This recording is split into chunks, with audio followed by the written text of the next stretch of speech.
महाभारत के नाम से महाभारत को केवल हम जो भी महाभारत हुआ है उसको केवल हम भारत के मैप पे आपको समझाते हैं। क्यों आम जनता को, लोगों को ये डाउट रहता है, संदेह रहता है कि कौन सा स्थान कहाँ पर था, तो हम केवल यही बता रहे हैं कि महाभारत की घटना कैसे कैसे और भारत के मैप में कहाँ कहाँ पर हुई। ये आपका सबसे पहले आजकल है ये दिल्ली और उन दिनों का है ये इंद्रप्रस्थ। ये इंद्रप्रस्थ बिल्कुल राजधानी था और आजकल इसका नाम है दिल्ली, उन दिनों नाम था इंद्रप्रस्थ। और मैं सिचुएशन बता दूं, जैसे ये दिल्ली है, ये इंद्रप्रस्थ है और ये बिल्कुल इधर हरियाणा है और ये उत्तर प्रदेश है।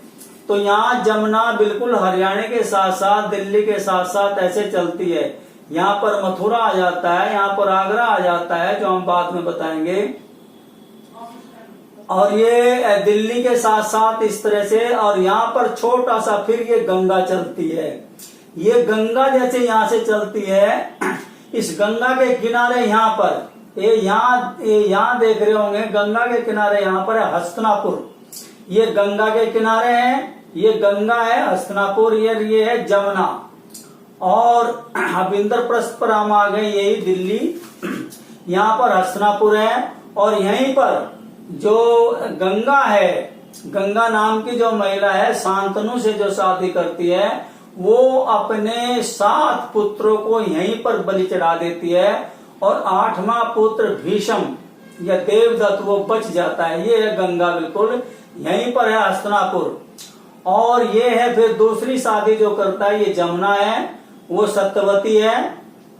अच्छी तरह समझ, सत्यवती यहाँ पर जमुना पार कराती है। ये समझ रहे कि सत्यवती यहाँ पर जमुना पार कराती है, मल्लाह की लड़की है, उससे भी शादी हो जाती है। और उसका एक शक्तिशाली ऋषि जो पुत्र होता है वेद व्यास, बाद में उसका नाम वेद व्यास होता है। यहाँ पर सत्यवती जमुना की कहानी है। जमुना यहाँ पर दिल्ली के साथ साथ है।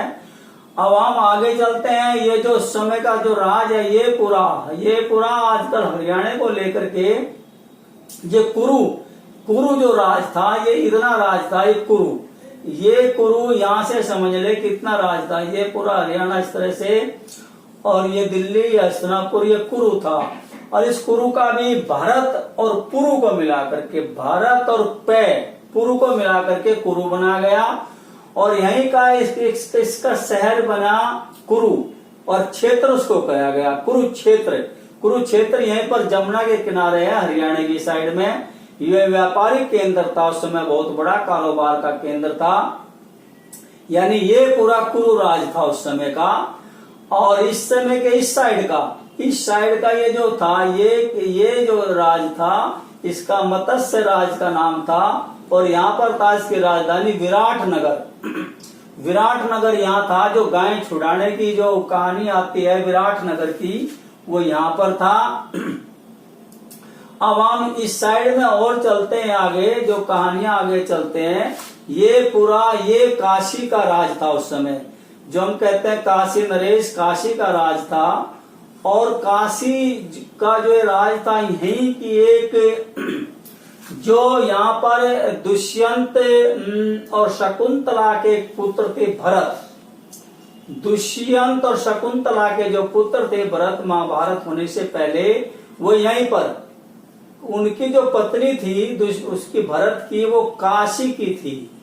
यही काशी नरेश की पुत्री थी, उसका नाम था सुनंदा। इसको अच्छी तरह से समझ ले, ये काशी का राज है और उसका नाम था सुनंदा। अब हम आगे चलते हैं। फिर इसके बाद वो गंगा हमने बता दिया, गंगा यहाँ पर थी। सत्यवती की कहानी जमुना के साथ थी। अब फिर चले हम आगे। विचित्र वीर्य और चित्रांगद, विचित्र वीर्य की शादी करने के लिए अब भीष्म पिता में फिर काशी नरेश की 3 बेटियां थी, अंबा, अंबिका, अंबालिका। इस काशी नरेश की 3 बेटियां थी, फिर उनको जबरदस्ती ले जाता है और 2 की चित्रांगद से, यानी विचित्र वीर्य से 2 की शादी कर देता है। एक भीष्म पर कुछ आरोप लगा करके चली जाती है। अब फिर हम आगे बढ़ते हैं, फिर यहाँ पर आगे और कहानी बनती है और यहाँ पर उनको एक पुत्र होते हैं वेद व्यास से, धृतराष्ट्र, पांडु और दासी पुत्र एक विदुर। अब पांडु की शादी यहाँ से होती है। ये दिल्ली है, जमुना के साथ साथ थोड़ा सा हम यहाँ से चले, यहाँ है मथुरा, उत्तर प्रदेश के अंदर। ये मथुरा से यहाँ की थी कुंती। कुंती की शादी पांडु से हो जाती है, कुंती की शादी यहाँ से हो जाती है। और पांडु की एक दूसरी पत्नी ये मगधराज है। ये यहाँ पर उस समय का ये मगधराज था। ये मगधराज ये इतना था, इसको समझ लें अच्छी तरह। ये यहाँ से लेकर के गंगा से ये इतना ये मगधराज था। और माधुरी जो उसकी दूसरी जो पत्नी थी वो इस मगधराज की थी। यहीं पर तो पांडु की दो शादी हो गई, पांडु यहाँ पर विराजमान हो गए। और धृतराष्ट्र, अब धृतराष्ट्र है उसकी शादी एक तरह से यहाँ से होती है। ये अफगानिस्तान के अंदर ही आजकल आता है गांधार। गांधार से शादी होती है धृतराष्ट्र की। और जो शकुनी है वो गांधार एक तरह से राजकुमार है, बहुत बड़ा रोल है शकुनी का। वो गांधार के ही थे, यानी गांधारी के भाई थे शकुनी। इस तरह से ये महिलाओं की अब तक बता दिया इस तरह से। और आगे जब हम चलते हैं, एक और रुक्मणी, रुक्मणी विदर्भ राज की थी, विदर्भ उत्तर प्रदेश में ही। और जो शिशुपाल से जो दुश्मनी होती है ये उत्तर प्रदेश में, यहाँ इलाहाबाद है। ये नीचे जो चेतीराज है, ये चेतीराज जो इतना चेतीराज है, और इसके थे वो शिशुपाल। अब शिशुपाल और यहाँ मगध के राजा, शिशुपाल और मगध के राजा जरासंध, ये मगध के राजा है जरासंध। और यहाँ का जो चेतीराज है शिशुपाल की दोस्ती होती है और रुक्मणी से शादी करने की कोशिश करती हैं जो विदर्भ राज की है, विदर्भ की रुक्मणी से। लेकिन शादी उसकी भगवान कृष्ण के साथ होती है। वो अपनी द्वारका जो है कहीं इधर समुद्र में, अरब सागर की साइड में समुद्र में बसाता है द्वारका। अब हम चलते हैं बहुत महत्वपूर्ण, जो आम लोगों को साथ सबको पता नहीं होगा। हमने बताया था कि ये इतना वैशाली, इतना राज है केवल वैशाली, ये इतना राज है वैशाली। और नीचे नीचे का है ये सारा मगध, गंगा यहाँ से जाती है, ये नीचे वाला मगध है। अब ये इतना जो राज बसता है, गौर से देखें, यहाँ से ये इतना जो राज बसता है ये है अंग, ये अंग राज है। इसकी राजधानी है चंपा, ये अंगराज है। ये इतना बहुत गौर से देख लें, अंगराज है। और इसकी राजधानी यहाँ पर है, चंपा है। यहाँ पर यहाँ का जो राजा था वो कर्ण था।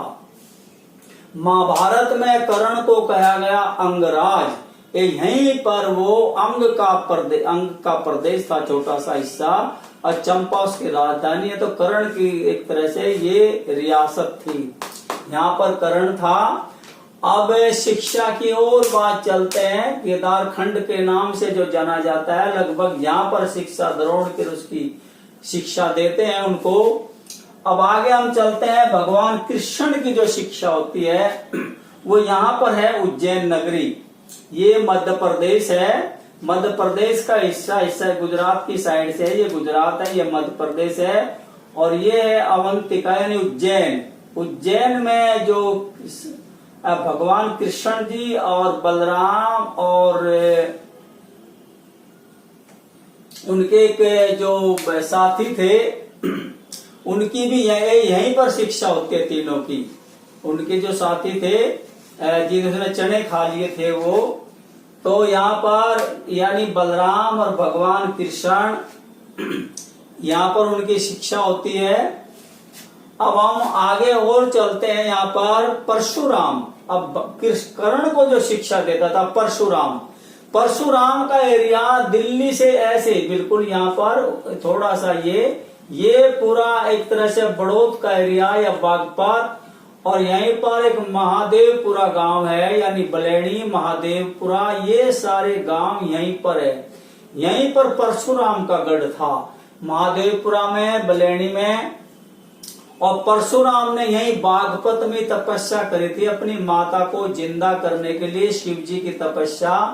वो आज भी मंदिर है बागपत में, यहीं पर परशुराम थे, यहीं पर यानी परशुराम ने ही कर्ण को शिक्षा दी थी। महाभारत में परशुराम ने केवल 2 लोगों को शिक्षा दी है, एक तो देवदत्त या भीष्म को, और दूसरा कर्ण, उसको शिक्षा दी है। इस प्रकार महाभारत का ये जो पूरा हिस्सा है यानी प्रभाव है।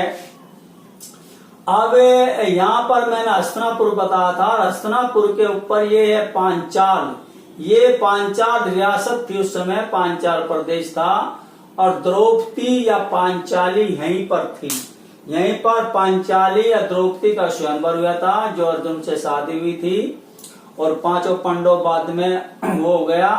तो ये सब यहीं पर द्रौपदी यानी पांचाली यहीं पर थे। ये पांचाल नरेश भी इसी में मिला लिया गया था। ये जो राज था कुरुक्षेत्र या कुरु, ये सारा पांचाल भी इसमें मिल गया था। यानी धीरे धीरे ये राज अपना बढ़ाते जा रहे थे सारे।